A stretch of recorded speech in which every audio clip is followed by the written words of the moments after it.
Assalamualaikum warahmatullahi wabarakatuh. Adik-adik yang insya-Allah dirahmati dan dimuliakan oleh Allah Subhanahu wa taala. Kesempatan kali ini di pertemuan pertama Al-Qur'an Hadis di kelas 8, kita membahas di bab pertama, yaitu tentang mad iwad, mad lin atau mad lain, dan mad arid li sukun. Silakan dibuka halaman 5. Di sini ada ringkasan materi. Disebutkan membaca Al-Quran merupakan kewajiban umat Islam. Membaca Al-Quran dan memahami kandungan isinya merupakan jalan untuk mendapatkan hikmah dan pedoman hidup sehingga selamat di dunia dan akhirat. Ya, perlu kita garis bawahi bahwa perlu kita belajar Al-Quran dan memahami kandungannya agar kita mendapatkan keselamatan di dunia maupun di akhirat.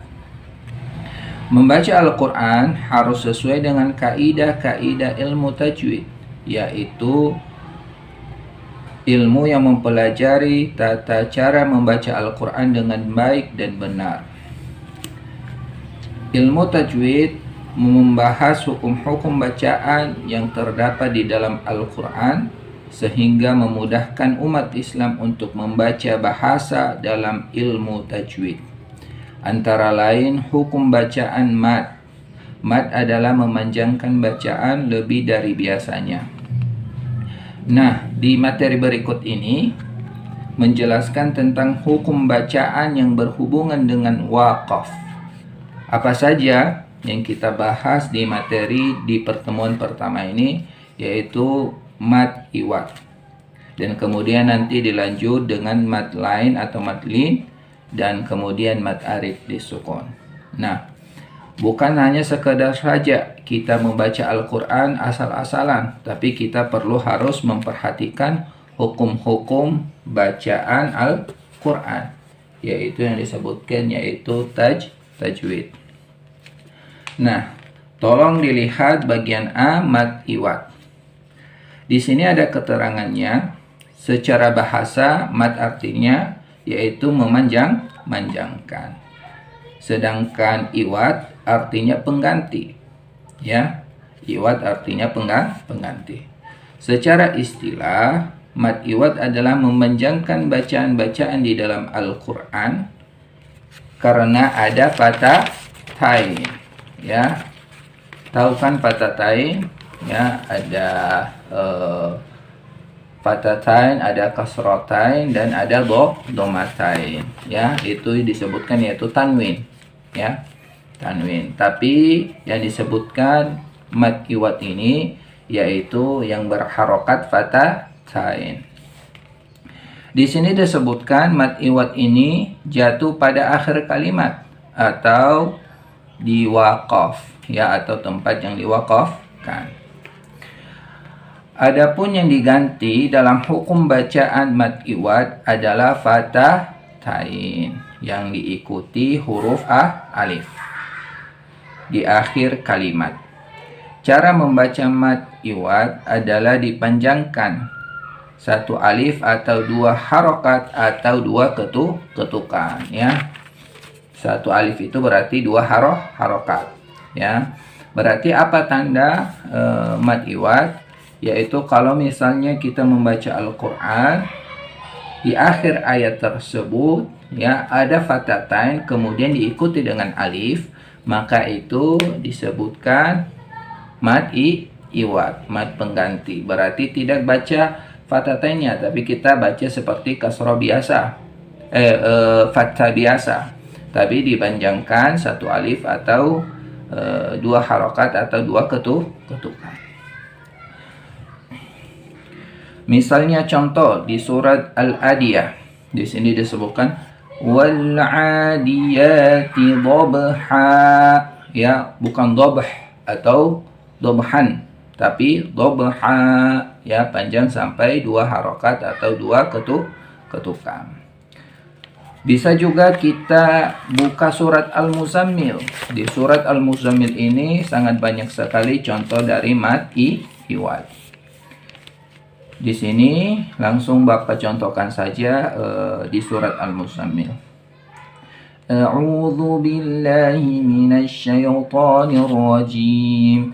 Bismillahirrahmanirrahim.